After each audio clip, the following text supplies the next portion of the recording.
It's exciting times right now in Norman, Oklahoma. You got a quarterback in John Mateer who the spring intel around has been nothing but phenomenal.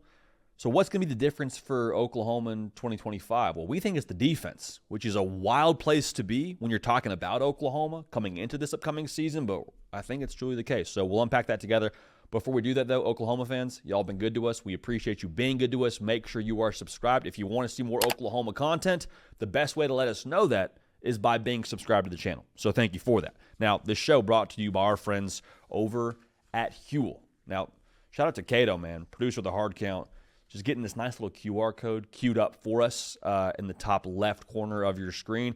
Huel's taking care of us this season, man. Huel's taking care of us as we jump into spring football. Got to keep the energy up. Got to keep the sustenance in place for us. Their Black Edition ready to drink is the best way to do that. It's a complete meal in a bottle, 35 grams of protein, 27 vitamins and minerals, low in sugar, so you're not getting that sugar crash, so enough to keep you going. Huel is going to make sure that we are locked and loaded as we are running rampant across spring practice intel and all that and the like moving into the fall. So this is important.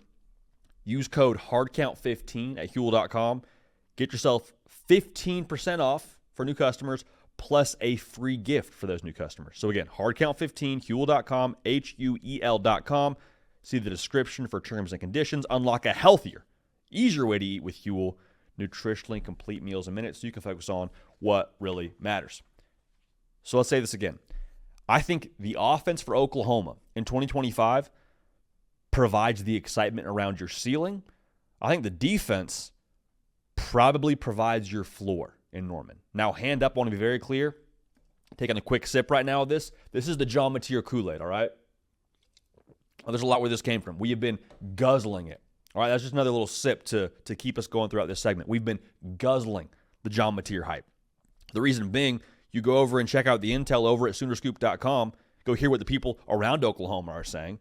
They talk about John Mateer the same way that Miami was talking about Cam Ward this time last season. The reason why that's significant, during spring, if you got a dude at quarterback, you say it with your chest. You let people know. The social media team just feeding us propaganda around number 10 dropping dimes, hitting the Cam Ward cell, like all that, man. I'm here for it. If we are a victim of that, so be it. But we have a lot of chips placed on the John Mateer is going to be a dog bingo card. And I think that's going to be the way that goes. So if that's the case now, isn't that kind of the spot that you wanted to be in if you're an Oklahoma fan? If I told you, hey, after you lose to Navy in the bowl game, guess what? You're going to get a transfer portal quarterback. We think he's going to be awesome. Your 2025 success, how good you can be, is going to come down to what your Brent Venables coach defense does. Yes, Brent Venables is going to be calling your defense. Arguably, depending on how you feel about Kirby Smart, the best defensive mind in college football. That's what it's going to come down to. Now, you lose some pieces, of course. Like production-wise, Oklahoma has about 60% of that production from a year ago returning.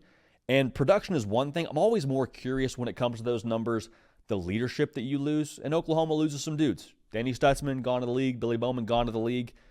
The thing, though, about how Brent Venables operates, how intense he is, I think that lends itself to leadership stepping up within that locker room. Not that it's already there, but there's a reason you find out who your dogs are on your football team, who your leaders are on your football team during winter conditioning. It's uncomfortable. It's intense. You're up at ridiculous hours in the morning. It's competitive. That's kind of how Brent Venables coaches. Like if you've seen his get-back guy when he was at Clemson, just trying to pull my guy off the field, he's intense in everything he does. And so I think that in some way, shape, or form will elevate leadership within the football team in addition to just, leaders find a way to show themselves regardless. But I think when you talk about how good Oklahoma can be defensively, the exciting thing for me is the matchup marriage between how complex I think Brent Venables' defense is going to be this upcoming season for Oklahoma, paired with a lot of the new faces at quarterback in the SEC, like Austin Simmons at Ole Miss, new quarterback. You got Arch Manning at Texas, new quarterback. Like, to have a defense that is as wild and intricate as Brent Venables is going to throw at those guys, it's tough in general getting to play college football in the SEC at the quarterback position. Never done it, but I'm just assuming here, watching on my television screen every Saturday, it's not an easy acclimation to make. And so with that being the case, paired with the personnel that I think Oklahoma already has on defense, there's a lot to me that makes me feel good about the way they're trending in Norman. Like I look at Oklahoma and I look at the equation of John Mateer plus Ben Arbuckle plus Kuziaski and that offense, plus Brent Venables calling the defense, plus the defensive personnel that I think Oklahoma feels pretty good about right now in-house. Like, Oklahoma's throwing 100 off the mound. That's not the question. The question is, how much can you dial it in and control it to be able to get where you want to go? I'll say this too. Brent Venables, since he's gotten to Oklahoma, has only had one subpar defense. What year was that? His first year he got there. Since then, they've leveled up every single offseason.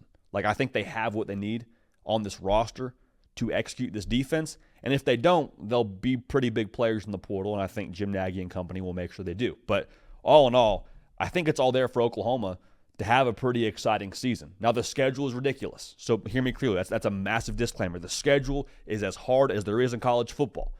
But if Brent Venables is calling the show at the level he expects to call it at, if John Mateer is who we believe he can be on this show, and we think he's going to be an absolute dude, who's stopping Oklahoma? Now, I know it's a big mountain to climb, but there's a lot of pieces within this outfit in Norman to where I don't have a ton of reservations taking them against virtually anybody they're going to play.